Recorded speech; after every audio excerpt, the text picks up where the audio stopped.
أعوذ بالله من الشيطان الرجيم. بسم الله الرحمن الرحيم.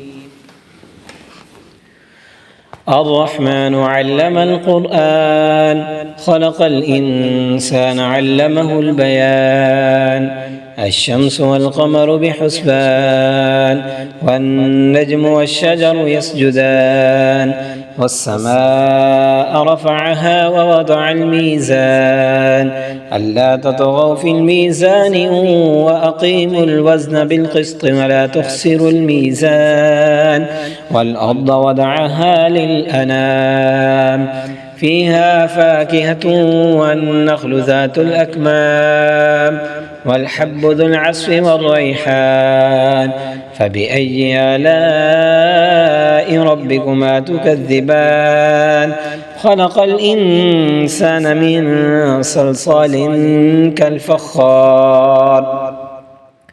وخلق الجان من مارج من نار فبأي آلاء ربكما تكذبان رب المشرقين ورب المغربين فبأي آلاء ربكما تكذبان مرج البحرين يلتقيان بينهما برزخ لا يبغيان فبأي آلاء ربكما تكذبان يخرج منهما اللؤلؤ والمرجان فبأي آلاء ربكما تكذبان وله الجوار المنشآت في البحر كالأعلام فبأي آلاء ربكما تكذبان كل من عليها فان ويبقى وجه ربك ذو الجلال والإكرام فبأي آلاء ربكما تكذبان يسأله من في السماوات والأرض كل يوم هو في شأن فبأي آلاء ربكما تكذبان سنفرغ لكم أيها الثقلان فبأي آلاء ربكما تكذبان يا معشر الجن والإنس إن استطعتم أن تنفذوا من أقطار السماوات والأرض فانفذوا لا تنفذون إلا بسلطان فبأي آلاء ربكما تكذبان يرسل عليكم أشواظ من نار ونحاس فلا تنتصران فبأي آلاء ربكما تكذبان فإذا انشقت السماء فكانت وردة كالدهان فبأي آلاء ربكما تكذبان فيومئذ لا يسأل عن ذنبه إنس ولا جان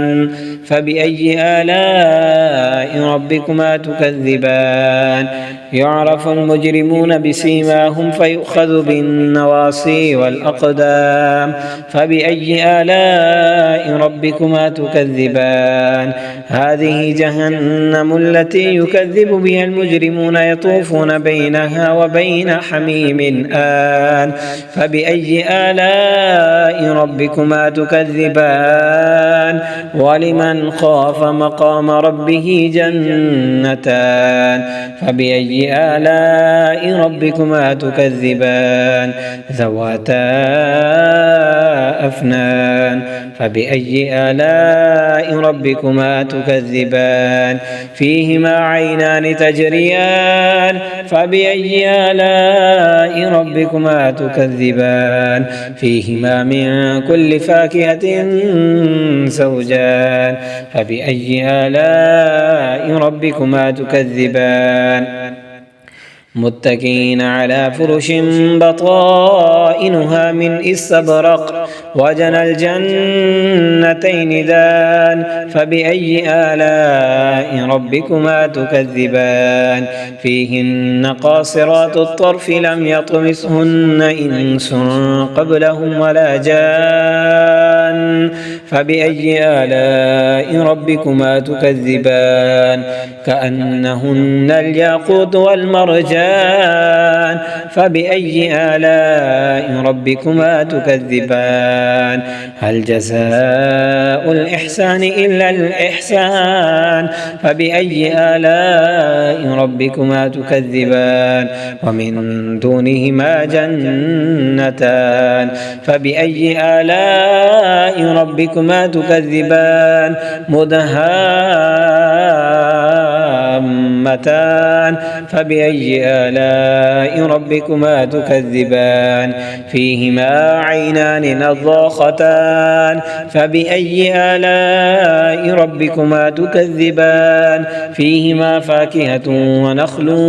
ورمان فبأي آلاء ربكما تكذبان فيهن خيرات حسان فبأي آلاء ربكما تكذبان حور مقصورات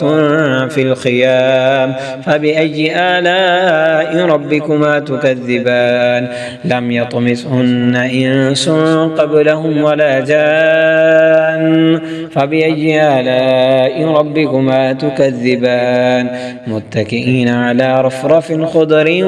وعبقري حسان فبأي آلاء ربكما تكذبان تبارك اسم ربك ذي الجلال والإكرام.